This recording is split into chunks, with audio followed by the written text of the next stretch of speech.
আসসালামু আলাইকুম। আমি মমতা ইসলাম নবতর ইনস্টিটিউশনে ডক্টর শহীদুল্লাহ কলেজের পক্ষ থেকে অনলাইন ক্লাসে আপনাদের স্বাগত। বাচ্চারা, আমি এখন ক্লাস 5-এর পঞ্চম শ্রেণী বাংলাদেশ ও বিশ্ব পড়াবো। দেখো, পঞ্চম শ্রেণীর বিষয় বাংলাদেশ ও বিশ্ব পরিচয়। এখন অধ্যায় হচ্ছে 7 অধ্যায়। আমি তোমাদের সুবিধার্থে পৃষ্ঠা নাম্বারটাও লিখে দিচ্ছি। পৃষ্ঠা হচ্ছে 56 পৃষ্ঠা। বাচ্চারা দেখো, তোমাদের বইটা একটু খুলে দেখো এখানে কি বলছে। এখানে দেখো, প্রথম বইতে আছে মানবাধিকার। এখানে কি বলছে দেখো, যে মানবাধিকারটা কত সালে জাতিসংঘ করেছে। জাতিসংঘ করেছে 1948 সালে 10ই ডিসেম্বর। ওখানে আমাদের এই মানবাধিকার জাতিসংঘ পুরোপুরি স্বীকৃতি করে দিচ্ছে যে এটা কোনো নির্দিষ্ট কোনো জাতির জন্য না, নির্দিষ্ট কোনো গোষ্ঠীর জন্য না। এটা জাতি, ধর্ম, বর্ণ, বয়সী, নারী, পুরুষ সকলের জন্য যে সুযোগ সুবিধা পাওয়ার একটা অধিকার, সেটা জাতিসংঘ পুরোপুরি এটা ঘোষণাপত্র দিয়ে দিয়েছেন যে এটা মানবাধিকার। মানবাধিকার কিসে কিসে আমাদের লঙ্ঘন করা হয় না, এটা সকলের জন্য আমাদের মানবাধিকার বাধ্যতামূলক। দেখো, এখানে মানবাধিকারের কিছু পয়েন্ট দেওয়া আছে, কি কি আমরা পেতে পারি। দেখো, স্বাধীনভাবে চলাফেরা করার অধিকার, মানুষের জন্মগতভাবে স্বাধীন আমরা। তারপরে শিক্ষার অধিকার।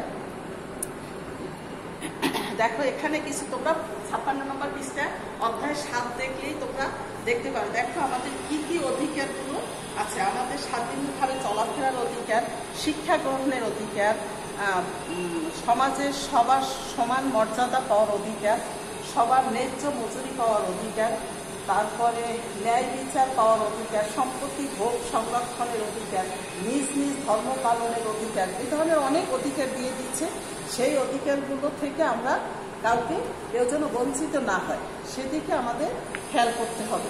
এটাই হচ্ছে সকলের জন্য অধিকার। এটা কিন্তু নির্দিষ্ট কাউকে উল্লেখ করা হয়নি। এখানে জাতি, ধর্ম, বর্ণ, বয়স, নারী, পুরুষ সবার জন্য এই অধিকারটা, শিশু সবার জন্য। তারপরে দেখো, দ্বিতীয়টা কি আছে, অটিস্টিক শিশুদের অধিকার। দেখো, ওদের একটু সমস্যা থাকে। ওদের সমস্যা কি, ওরা সব এমনি দেখবা সব শিশু কিন্তু একরকম না। কোনো শিশু দেখবা খুব অনেক লোকের ভিতরে তারা খুব মজা করতে পছন্দ করে, আবার অনেক শিশু আছে খুব চুপচাপ থাকতে পছন্দ করে। অটিস্টিক বাচ্চা, এটা কিন্তু সুস্থ বাচ্চাদের জন্য একই অবস্থা। কেউ খুব ব্যঞ্জন পছন্দ করে, কেউ ব্যঞ্জন পছন্দ করে না। কেউ মারামারি, দৌড়দৌড়ি, দুষ্টামি পছন্দ করে, কেউ পছন্দ করে না। অটিস্টিক বাচ্চাদের জন্য সেটাও একটু আলাদা। ওরা যেমন বেশি মানুষের ভিতরে থাকতে পারে না। ওদের কেউ ধাক্কা দিলে ওরা সেটাকে খুব বড় ধরনের কিছু মনে করে। ওরা মারাত্মক ধরনের সমস্যা ওদের। অটিজম, আসলে অটিস্টিক শিশুরা অটিজমের সমস্যায় আক্রান্ত। অটিজম কিন্তু আসলে এটা মস্তিষ্কের একটি রোগ। এটা ওদের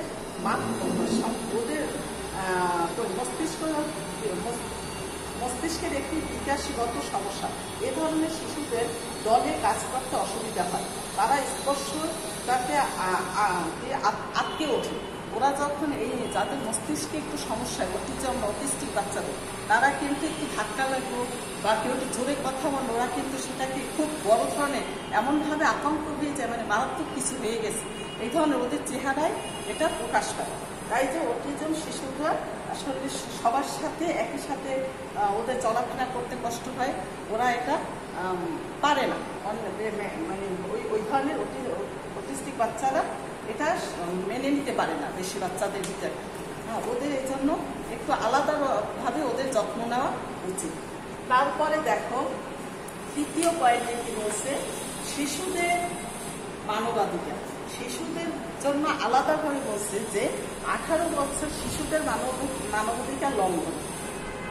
দেখো, ওদের কথা বলছে যে 18 বছরের নিচে শিশুদের কোনো ঝুঁকিপূর্ণ কাজ করা এটা সম্পূর্ণ নিষিদ্ধ।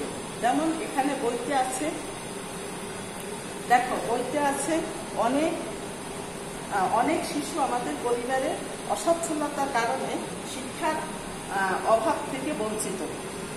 তারপরে অনেক শিশু আছে ক্ষেত খামারে, ইটের ভাটা, দোকানে, কলকারখানায় কাজ করে। যদিও বাংলাদেশে 18 বছরের বয়সী কোনো শিশুদের জন্য এই শ্রম বেআইনি, আমাদের দেশে এটা কিন্তু সম্পূর্ণ বেআইনি, কিন্তু দেখা যায় যে তাদের বা গার্জিয়ানরা বা তাদের আর্থিক সমস্যার কারণে তারা এই বাচ্চাদের কাজে দিতে বাধ্য হয়। এটা তাদের পরিবারের অসচ্ছলতার কারণেই তারা এই করে থাকে, কিন্তু আমাদের দেশে এটা সম্পূর্ণ নিষিদ্ধ। অনেক সময় শিশুকে বিদেশে পাচার করে দেওয়া হয়, এটিও মানবাধিকার বিরোধী কাজ। আমাদের দেশ দেখা যায় যে বিদেশে বাচ্চাদের খুব খারাপ লোকেরা কি করে, বিভিন্ন ধরনের চকলেট বা বিভিন্ন খাওয়া দাওয়ার লোভ দেখিয়ে বাচ্চাদের নিয়ে যায়, নিয়ে ওরা পাচার করে। এটা সম্পূর্ণ মানবাধিকার বিরোধী লঙ্ঘন, মানবাধিকার লঙ্ঘন কাজ। এদিকে আমরা সবসময় খেয়াল করব।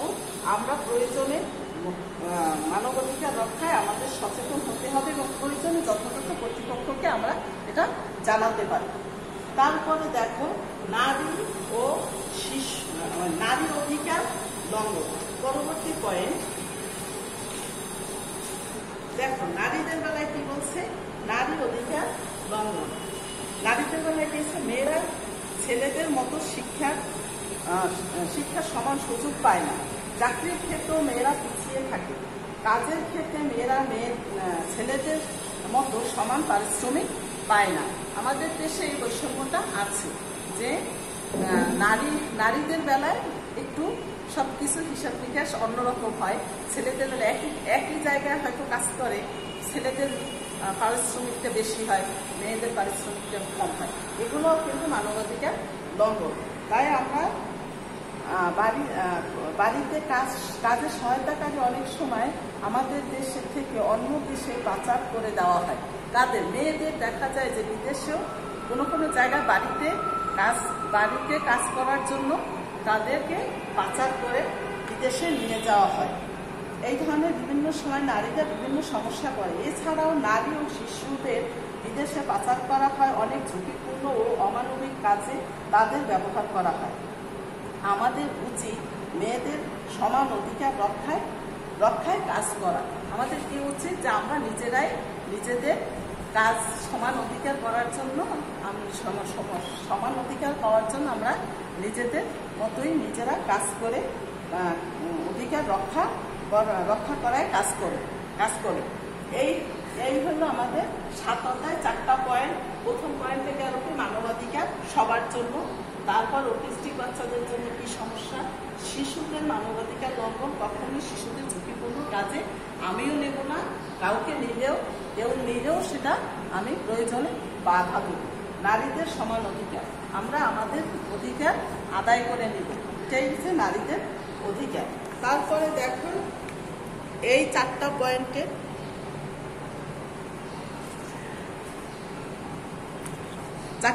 থেকে আমি দেখো তোমাদের ছোট ছোট কিছু প্রশ্ন নিয়ে আমি একটু আলোচনা করি। দেখো প্রশ্নগুলো কি বলছে, অটিস্টিক শিশুর 3টি বৈশিষ্ট্য। এখানে বইতে আছে, দেখো অটিস্টিক শিশুর 3টি বৈশিষ্ট্য তুমি দিবা। 3টি বৈশিষ্ট্য কি? অটিস্টিক শিশু শারীরিকভাবে সম্পূর্ণ সুস্থ, কিন্তু ওদের কি মস্তিষ্কের সমস্যা থাকে, সকল কাজ বা বিষয় এই অনিয়ম করতে চায়, দৈনন্দিন কাজের রুটিন বদল করে খুবই উত্তেজিত হয়। ওরা প্রত্যেক সকল কাজ ও বিষয় একই নিয়মে করতে চায়। ওদের নিয়ম একটু পরিবর্তন হয়নি, ওরা কিন্তু অনেক ক্ষিপ্ত হয়ে যায়, সাধারণ বাচ্চাদের চেয়ে ওরা অনেক উত্তেজিত হয়ে যায়। হ্যাঁ, এইভাবে 3টি পয়েন্ট দিয়ে দিবে। এরপরে দেখো পরবর্তী কোশ্চেন কি বলছে, শিশু অধিকার লঙ্ঘনের 3টি উদাহরণ দাও। এখানে শিশু অধিকার লঙ্ঘন, অনেক শিশু আমাদের পরিবারে অসচ্ছলতার কারণে শিক্ষার অধিকার থেকে বঞ্চিত হয়। পরিবারের সামর্থ্য না থাকায় শহরে অনেক শিশু গৃহহীন থাকে। সামান্য কারণে ও বিনা কারণে শিশুদের শারীরিক নির্যাতন করা হয়। এরকমের 3টা পয়েন্ট দিয়ে দেবে, বৈদিকারই আছে। পরবর্তী কোশ্চেন, নারী অধিকার লঙ্ঘনের 3টি উদাহরণ। মেয়েরা ছেলেদের মতো শিক্ষার সমান সুযোগ পায় না। চাকরির ক্ষেত্রেও মেয়েরা পিছিয়ে থাকে। কাজের ক্ষেত্রে মেয়েরা ছেলেদের মতো সমান পারিশ্রমিক পায় না। এইটা আমি ওই অধ্যায়ের ভিতরে আলোচনা করছি। দেখো এগুলো ছোট কোশ্চেন, আর 3টে আছে বড় কোশ্চেন। প্রশ্নগুলো হয়েছে কোন প্রতিষ্ঠানে মানবাধিকার প্রতি স্বীকৃতি প্রদান করা হয়েছে, কোন প্রতিষ্ঠান? জাতিসংঘ থেকে এটা স্বীকৃতি দেওয়া হয়েছে। আমি ছোট করে আলোচনা করি। তারপরে শিশু শ্রমের কারণে শিশুরা কোন অধিকারগুলো থেকে বঞ্চিত হয়? শিশু শ্রমের কারণে শিশুরা মানবাধিকারগুলো থেকে বঞ্চিত হয়। বিশেষ করে তারা শিক্ষার অভাব থেকে বঞ্চিত হয়, নিরাপত্তা লাভের অধিকার থেকে বঞ্চিত হয়, নির্যাতন অত্যাচার থেকে নিজেকে রক্ষার অধিকার থেকে বঞ্চিত হয়। আরও কিছু পয়েন্ট আছে, তোমরা বইটা পড়লেই পাবে। তারপরে দেখো মানব পাচার বলতে কি বোঝায়? এক দেশ থেকে অন্য দেশে রাষ্ট্রের বিধিবিধান লঙ্ঘন করে জনশক্তি ও মানব সম্পদ স্থানান্তর করাকেই মানব পাচার বলে। ধরো এটা তো সাধারণত সরকার, কোনো দেশেই সরকার এটা আইন করবে না, এটা সম্পূর্ণ বেআইনি। যে এই দেশ, আমাদের দেশ থেকে অন্য দেশে অবৈধভাবে মানুষ পাচার করে দিলে এটা সম্পূর্ণ অবৈধ এবং বেআইনি, এবং এটাও মানবাধিকার লঙ্ঘন। এইভাবে তোমরা বইটা পড়লে প্রত্যেকটা কোশ্চেনের অ্যান্সার পেয়ে যাবে। এইগুলা খুবই শাস্তিযোগ্য অপরাধ। আশা করি এ ধরনের কাজ থেকে সবাই বিরত থাকবে। আর আমরা মানবাধিকার লঙ্ঘন কখনোই করব না। কাউকে দেখলেও আমরা আমাদের জায়গা থেকে আমরা ব্যবস্থা নেব।